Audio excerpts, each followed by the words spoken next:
నీలో రాక్షసుడున్నాడు. ఎందుకంటే నీలో ఎప్పుడైతే సత్శీలత ఉన్నదో, సత్యం మాట్లాడుతున్నావో, అప్పుడు తప్పకుండా ఈశ్వరానుగ్రహం.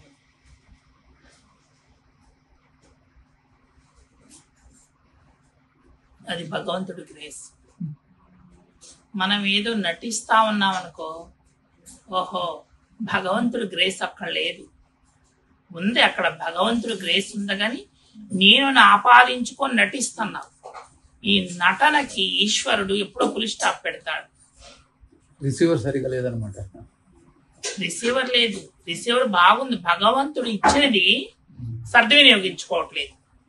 భగవంతుడు నిన్ను స్వచ్ఛంగా పంపించాడు, దానికి పేరుతో సహా ఆపాదించుకున్నట్టు అన్ని ఆపాదించుకుంటున్నావు తనకి తాను. అంటే ఇది భగవంతుడు దయాన్ని ఎప్పుడని అంటావా?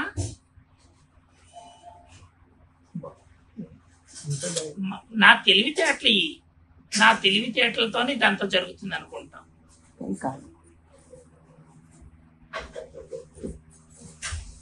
భగవంతుడి గ్రేస్ ఎప్పుడు ఉంటది. నువ్వు తీసుకునే దాంట్లో ఉంది, రిసీవ్ చేసుకునే దాంట్లో ఉంది. భగవంతుడి గ్రేస్ ఎప్పుడు కూడా సర్వకాల సర్వావస్థల యందు ఒకే విధంగా ఉంది. మనం తీసుకునే దాన్ని బట్టి ఉంది.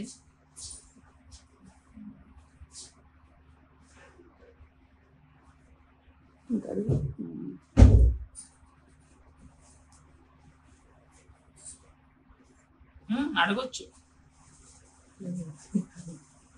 ఆలోచించు.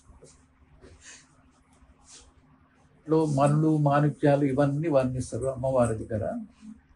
ఆవిడల కొద్ది అని చెప్పి వర్ణిస్తారు. ఇదంతా పదార్థం కదా, నిజమైన పదార్థం